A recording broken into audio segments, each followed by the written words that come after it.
नरेंद्र मोदी हे खोटं बोलतात. नरेंद्र मोदी स्वतः अडचणीत आहेत. सर, सांगलीमध्ये तुम्ही आहात आणि काल सांगलीमध्ये महाविकास आघाडीची सभा सुद्धा झाली, परंतु त्या सभेमध्ये कुठेतरी नाराजी नाट्य जे आहे ते कुठेतरी समोर येताना पाहायला मिळालेलं होतं. काल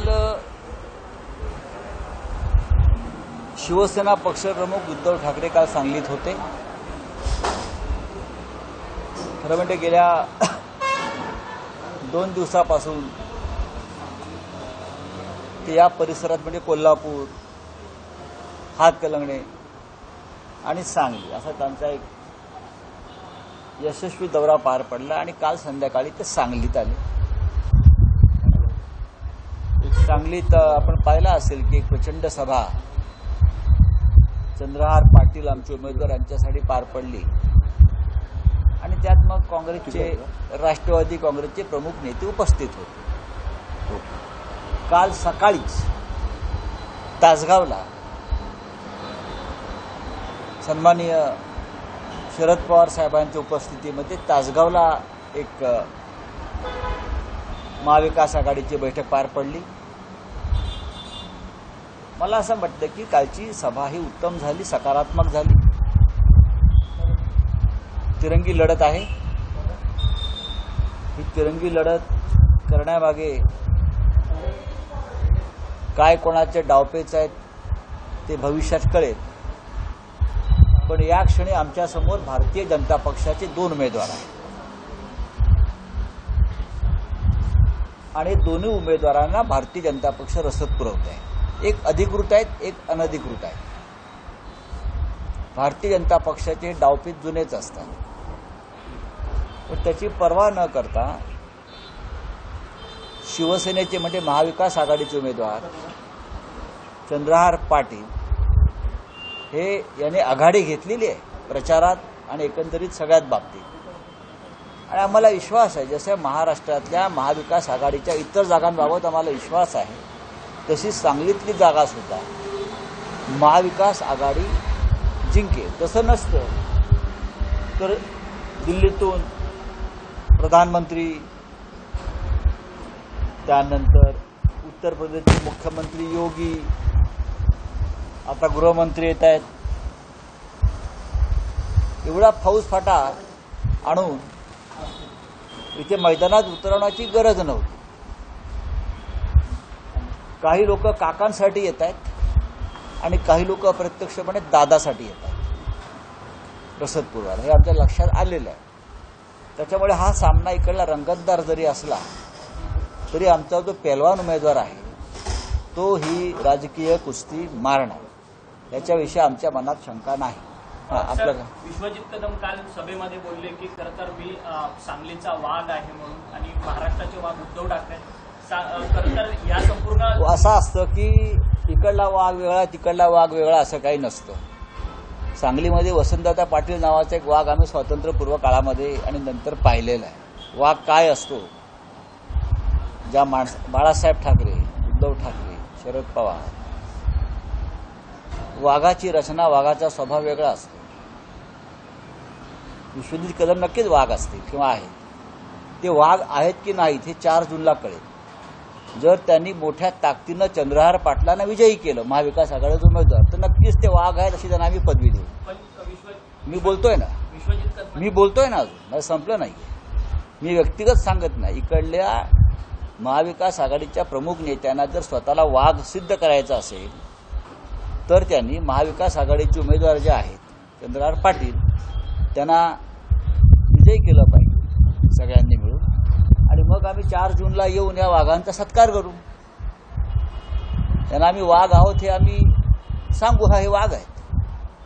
त्यासाठी तुम्हाला आपण वाघ आहोत ते सिद्ध करावं लागेल. आम्ही सिद्ध करतो. शिवसेना ही सर्टिफाईड वाघ आहे. We are tigers. आमची निशाणीच वाघ आहे, पंजा आहे, स्ट्रोक्स. आमचं जे बोधचिन्ह आहे ते वाघाचं आहे, ते बाळासाहेब ठाकरेंनी चितारलेलं आहे. आणि वाघ हा समोरून हल्ला करतो.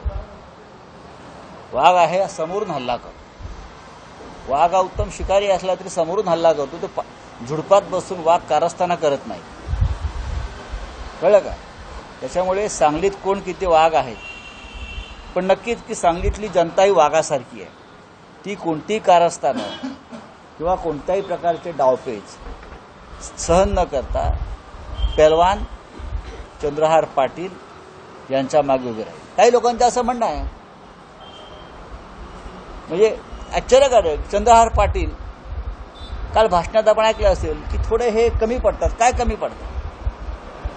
कमी म्हणजे काय? त्यांच्या स्वतःचे साखर कारखाने नाही आहेत.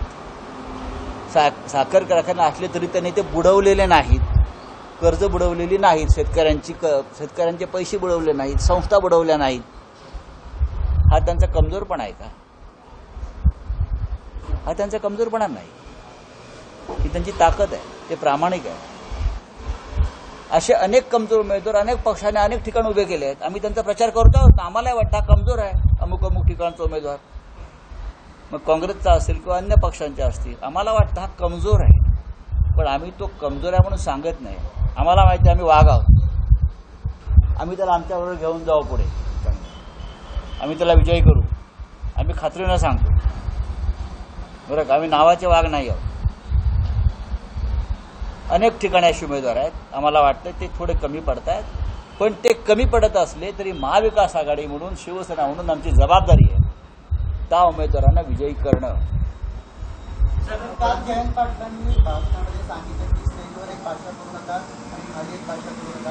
काँग्रेस तुमच्यासोबत आहे का? जयंत पाटलांचं जी डरकाळी आहे ती वाघाची डरकाळी आहे. वाघाच्या ओठात एक पोटातच कधीच नसतं. वाघ खुलेपणानं घुमतो, फिरतो, डरकाळी फोडतो. आणि त्याच्यामुळे सांगलीमध्ये बरेच वाघ मला दिसायला लागलेले आहेत अलीकडच्या काळामध्ये, आणि त्या वाघांचं जतन करणं गरजेचं आहे. नक्कीच आहे ना. माझी सांगलीतल्या संदर्भात राहुल गांधीशी चर्चा झालेली आहे काल. ठीक आहे, पाहू. माझं दिल्लीतल्या वरिष्ठ काँग्रेस नेत्यांशी या संदर्भात चर्चा झालेली आहे आणि ती चर्चा पुरेशी आहे. आणि मी जेव्हा चर्चा करतो तेव्हा माझ्या पद्धतीनं करतो. सर, एक वेगळा प्रश्न आहे. पंतप्रधान नरेंद्र मोदी यांची काल एक मुलाखत प्रसिद्ध झाली मराठीमध्ये. त्यावेळेस त्यांनी एक आश्चर्यकारक वक्तव्य केलंय की ज्यावेळेस उद्धव ठाकरे हे अडचणीत असतील त्यावेळेस पहिला मदत करणारा मी त्यांच्या. नरेंद्र मोदी हे खोटं बोलतात. नरेंद्र मोदी स्वतः अडचणीत आहेत, आणि अडचणीत असलेला जो माणूस असतो अनेकदा, अडचणीतला व्यापारी खास करून, माणूस नाही, अडचणीत असलेला व्यापारी हा आपल्या फायद्यासाठी खोटं बोलतो असं चाणक्यानं सांगितलं. मोदींना चाणक्याचा फार वेळ आहे किंवा अमित शहा. अडचणीतला व्यापारी हा सगळ्यात जास्त खोटं बोलतो. मी व्यापारी हा शब्द वापरतो. नरेंद्र मोदी यांनीच अडचणी निर्माण केल्या महाराष्ट्रात आणि शिवसेनेमध्ये. एवढं त्यांना जर प्रेमाचा पाना फुटला असता तर त्यांनी बाळासाहेब ठाकरेंची शिवसेना अशा प्रकारे तोडली नसती. नुसती तोडली नाही तर बाळासाहेब ठाकरे यांच्या शिवसेनेचं नाव एका बेईमान माणसाला देण्याचं कृत्य केलं नसतं. बाळासाहेब ठाकरेंचं धनुष्यबाण एका बेईमान माणसाच्या हातावर ठेवलं नसतं. तेव्हा हे जे आता त्यांचे जे प्रेम आहे उफाळून आलेलं ते खोटं आहे, ते नकासरू आहे. परंतु ही वक्तव्य करून कुठेतरी ठाकरेंसाठी एक वेगळी विंडो मोदी ओपन करतात. विंडो काय, दरवाजे उघडले तरी आम्ही त्या दरवाजाच्या समोर उभे राहणार नाही. स्वाभिमान नावाची गोष्ट आहे महाराष्ट्रात शिल्लक आहे. हा छत्रपती शिवाजी महाराजांचा महाराष्ट्र आहे. याचा अर्थ असा आहे की नरेंद्र मोदी निवडणूक हरतायत, त्यांना बहुमत मिळत नाहीये, म्हणून ते आता या फटी, दरवाजे, विंडो उघड्याच्या मागे लागले. दुसरीकडे पवारांवरती पण त्यांनी टीका केली आहे की पक्षामध्ये त्यांच्या कुटुंबामध्येच कलह होता की पक्षामध्ये वर्चस्व कोण निर्माण करणार. जे पक्ष उद्या तुमची सत्ता जाईल तेव्हा तुमच्या पक्षात यापेक्षा वाईट कलह निर्माण होणार. हे लिहून ठेवा. नरेंद्र मोदी किंवा अमित शहा म्हणजे ब्रह्मदेव नाही. रामकृष्णही आले गेले, तिथे मोदी आणि शहा कोण, कळलं का? हा,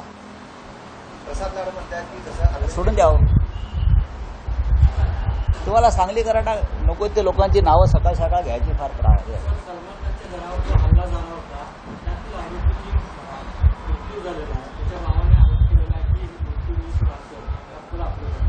बघा, सलमान खानची खेप ज्या पद्धतीने रंगवली वाढवली ती संपूर्ण प्रकार संशयास्पद होता. मी पहिल्या दिवसापासून सांगतोय.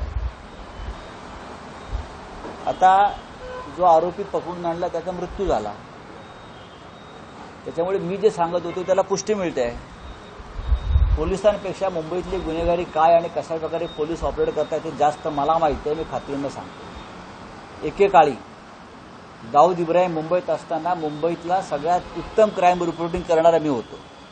तर मला माहिती आहे काय चालतं मुंबई पोलिसांचं ते आणि गुन्हेगारांचं. ठीक आहे. एक मुलाखतीवरचाच प्रश्न आहे. खरं तर मोदी म्हणतात की बाळासाहेबांचं माझ्यावरती खूप मोठं कर्ज आहे, ते मी कधीच ऋण फेडू शकत नाही, त्यामुळे मी शिवसेनेचा मुख्यमंत्री जो आहे, सामान्य शिवसैनिक, तो मी मुख्यमंत्री. कर्ज की कर्ज रोखे काय म्हटले ते?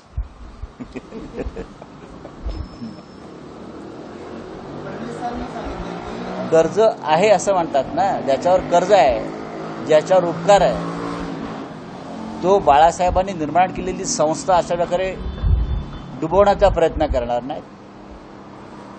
भले राजकीय मतभेद झाले असतील. मोदी खोटं बोलतायत हे जे तुम्हाला कळत नसेल पत्रकारांना, तर काही नवीन गोष्टी शिकाव्या लागतील आपल्याला. मोदी असं देखील म्हणतात की म्हणजे मोदी असंही खोटं बोलतायत. बोला पुढे काय. मोदी असं म्हणतात की जो सिम्पथी वेव्ह आहे तो खरं तर भाजपच्या बाजूने आहे. उद्धव ठाकरे हे नुसते बाळासाहेबांचे विचार घेऊन पुढे जात नाही असं त्यांचं म्हणणं आहे. मग मोदी घेऊन चालले आहेत का बाळासाहेबांचे विचार घेऊन पुढे? मोदी घेऊन चालले. मोदी हे बाळासाहेबांच्या विचाराचे वाहक कधीपासून झाले? ज्या मोदींना बाळासाहेब ठाकरेंची शिवसेना फोडताना, माणसं विकत घेताना, बेईमानांच्या हाती शिवसेना सोपवताना थोडीही मनाला वेदना झाली नाही, त्यांनी बाळासाहेब ठाकरेंचं आणि शिवसेनेचं नाव घेऊ नये. असं केल्यानं त्यांना महाराष्ट्रामध्ये कोणतीही सिंपथी त्यांच्या भाषेत मिळणार नाही. मोदी हा महाराष्ट्रासाठी बंद पडलेला धडा आहे, बंद पडलेली फाईल आहे. Chapter close. महाराष्ट्रात मोदींची फाईल बंद झाली. काय करणार मोदी? मला तुरुंगात टाकतील ना, टाका म्हणा, टाका ना.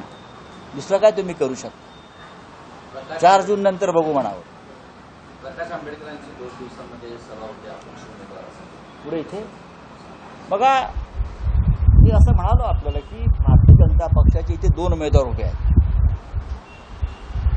भारतीय जनता पक्षाचे 2 उमेदवार उभे असल्यामुळे एका बाजूला एका पक्षाचा प्रचार स्वतः भारतीय जनता पक्ष करत आहे आणि दुसऱ्या बाजूला काही प्रचारक जर नेमले असतील दुसऱ्या उमेदवारासाठी तर तो त्यांचा प्रश्न आहे.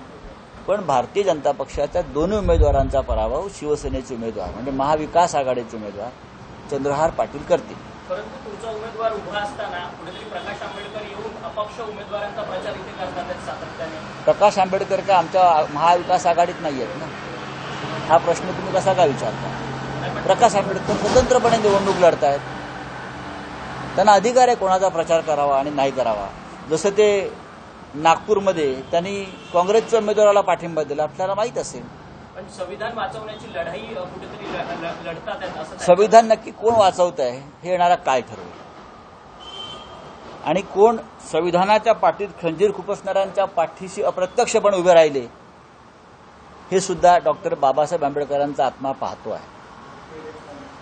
काल सकाळी कोल्हापुरात बोलले की सांगलीची उमेदवारी आम्हाला टीव्हीवर कळू शकते. असे अनेक उमेदवार आम्हाला पण टीव्हीवर कळतात. महाराष्ट्रात 48 जागांचा उमेदवारीबाबत अनेकदा माध्यमातून कळत असते. आता आजच काहीतरी मी टीव्हीला एक उमेदवाराचं आपण पाहिलं की यांची उमेदवारी जाहीर झाली.